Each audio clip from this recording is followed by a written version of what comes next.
5 crews, 1 shining artifact, and the whole reach itching to blow us apart. Strap in, travelers.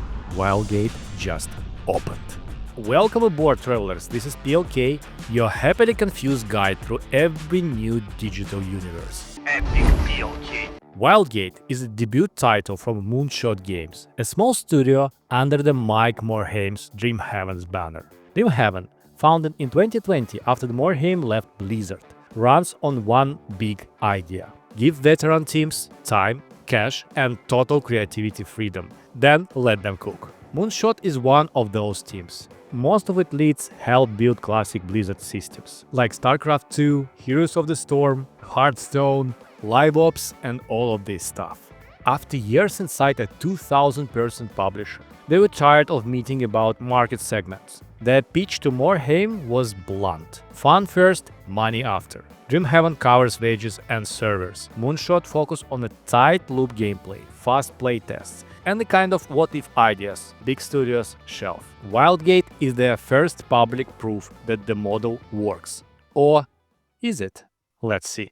epicplk. So what is Wildgate in one sentence? A crew-based hero shooter where 5 ships roam a hand-built pocket of space. Procedurally generated with different point of interests, loot, dodge cosmic hazards, and either haul one artifact to safety or blow everyone else into the scrap. So every match drop 5 4-player ships, no solos, no duos, in the procedure generated slice of cosmos called the Reach. It's open enough to free fly, but ring fence so you will meet with other players. Winning is brutally binary. Deliver the artifact through the mid-match Wildgate portal or just erase every rival ship.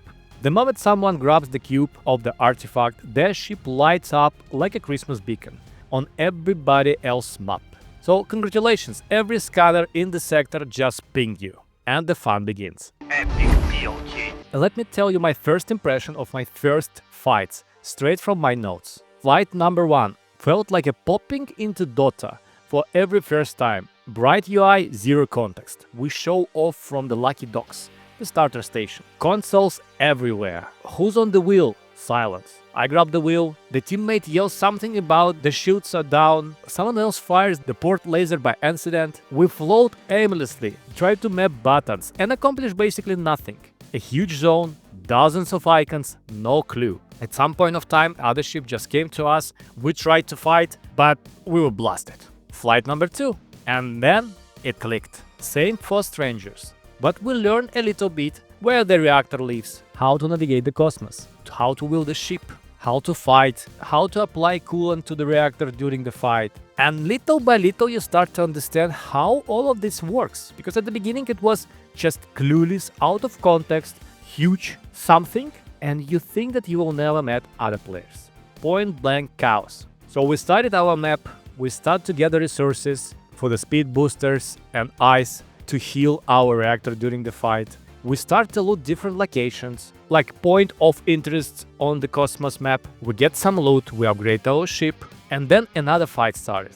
We just saw the ship, and we decided, let's go for it. This is about the fun. And then I saw this. Wildgate pivots from a headache to acceleration the moment the crew understands how you swap different responsibilities. Pilot swap to gunner, gunner to engineer, engineer out of airlock with a rifle to siege another ship. Everything happening. It's kind of chaos, but you start to understand what is this. And I will tell you guys, it's pretty fun actually.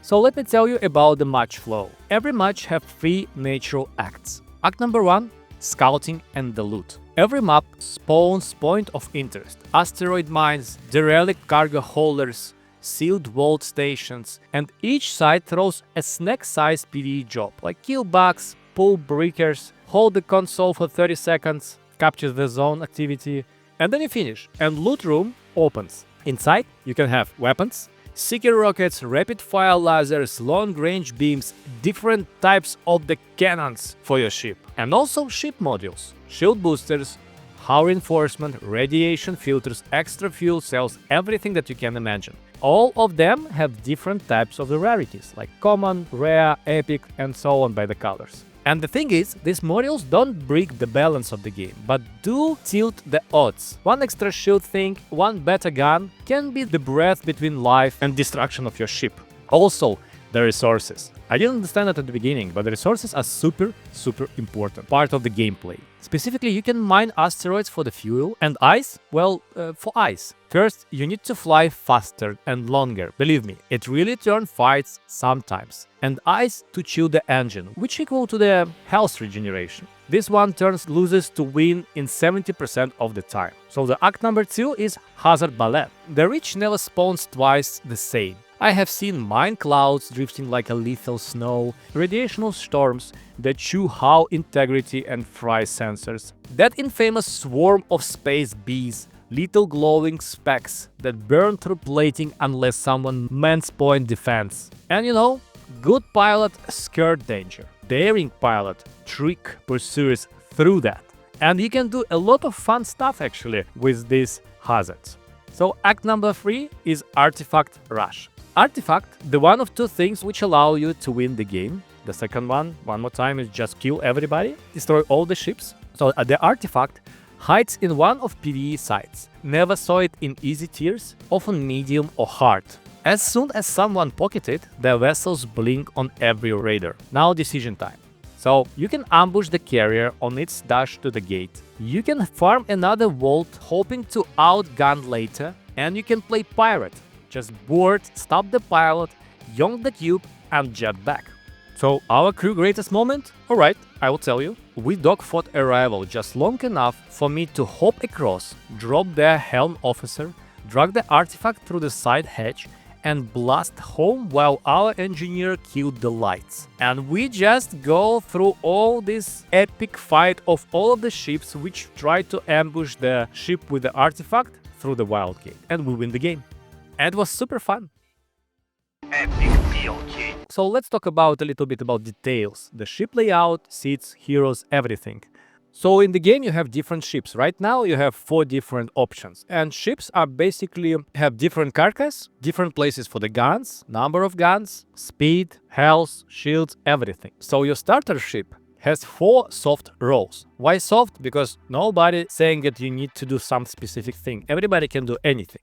But the soft roles is like what you will focus on. Pilot, drift boost, rotate, shield arcs, ping navigation beacons, and so on. You have starboard gunners, like flag cannons, lasers, missile spots, and all this stuff. And you have engineers, the guys who patches breaches, swap installed models when hit, and all of this stuff. And as I said, seats are hot swappable, nothing lock you in. Even random group adapt fast. And I don't know if we have voice in game, I never heard that, but it will be actually cool to have it. Or vice versa. I don't know actually, what do you think guys? Do we need the voice or just, pinging system and the chat will be enough? But for now, the radial ping wheel covers all the basics. During the community test, which I was participating, we had 9 prospectors. And prospectors are basically classes in the game, or heroes in the game. Their passives are light seasoning, not game breakers, like synthetic unit that skips oxygen drain, or bruiser who literally punch bulkhead doors, engineer who repairs modules 20% quicker, or one squeaky type with a micro cloak to juke drones. And you pick whichever vibe you like. And it is change your game style, but not so drastically. It's not the hero shooter like Valorant, it's not the hero game like League of Legends or Dota 2. Heroes are important, but not so important. And the other thing is, you don't have levels in the game. So basically, you can upgrade the ship during the match, and as I said, it will add odds for your winning. But some ships just straight out of the lucky dogs go and dogfight everybody and win. This is how the game made. And I actually I thought at the beginning it was bad. It's like not enough depth. But the cosmos itself, the map itself, and the freedom which you can do with your team is actually overwhelming. So without levels and without super big skill difference with different heroes, it actually makes sense. Alright, let's drill a little bit into PvE. The 2 loops matters most. Vault runs is like 3 tier of difficulty, plus occasionally gold vaults that need a key stashed into totally different point of interest. So you found the key and then you try to find the vaults. Harder vault, hotter rewards, louder the alarms. Then you have a normal types of the point of interest with different difficulty. like easy, medium, and hard. And then you have mining, like tractor and icy asteroid. Carve it down, dump chucks into your cargo. Ice gives you coolant to keep the reactor stable, and asteroids give you fuel to chain drift boosts. Ignore mining and your ship overheats mid-chase. Overmine and you will miss the artifact fight.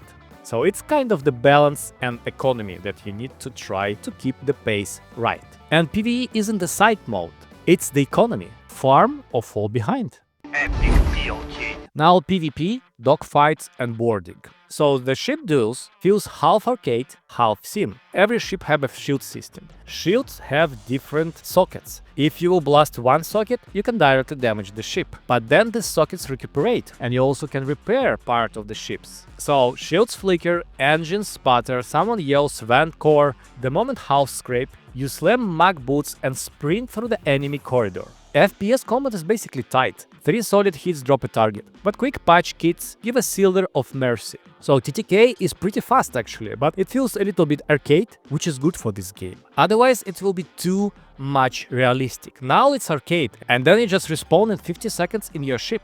So you basically can go on an abordage, other ship try to kill the gunners, at the same time your guys can destroy the shields of the ship, so you decide.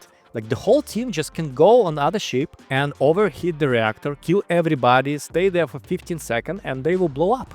Or you just can, everybody stays on the guns and the pilot's doing crazy stuff from the Top Gun movie and you win as well. So you decide how you want to play this game. Of course, boarding is the fastest, flashiest way to flip a match. Disable their reactor, steal the cube and, jet home. And I did it a few times. It's super fun to do. Now let's talk about look, sound and atmosphere. Moonshot choose stylized credibility over photorealism. Thick silhouettes, glowing vents, deep purple nebulas. Ship designs read clean even when 5 hulls, debris, particles and meteor shower overlap. And atmosphere. Overall, it feels like Cosmos. It feels like futuristic sci-fi adventure game. And I think that's a great job by the Moonshot games. What about audio?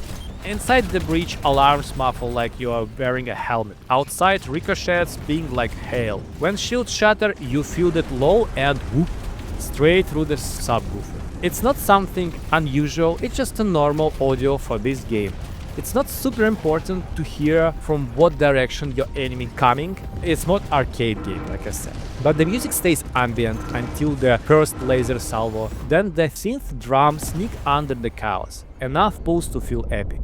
Never loud enough to drop callouts. So I will say it's a solid 8 from 10 for the look, sound and atmosphere of this game.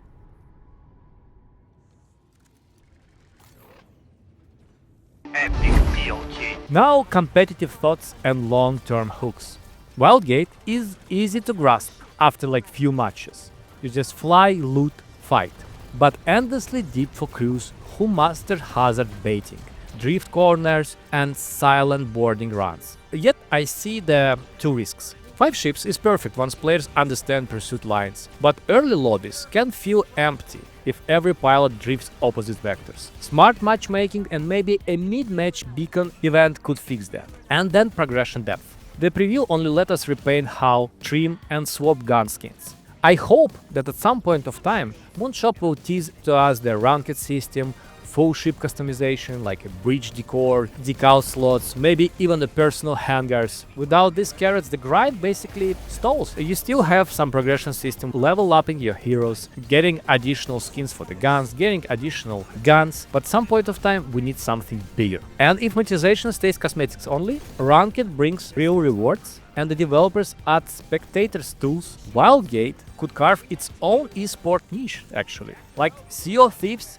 on Afterburners. My verdict and a sign-off. Wildgate already nails the hardest feeling in a sci-fi crew shooter, freedom. Fly whatever, mine whatever, or skip it all and play full-time pirate. My first run was confusion. My third felt like a space heist film. I think that Moonshot art direction should age well. The hazard system writes fresh stories every queue, and the boarding loop scratches and each most shooters ignore. Give them a good ranked grind and a fair store, and I'm docking in Lucky Dogs for many seasons. If you like the ride, smash that like button, subscribe for more travelers logs, and let me know below. Are you plotting to pilot patch or plunder when Wildgate returns. Until the next time, guys, stay epic, stay with PLK. Ha! See you.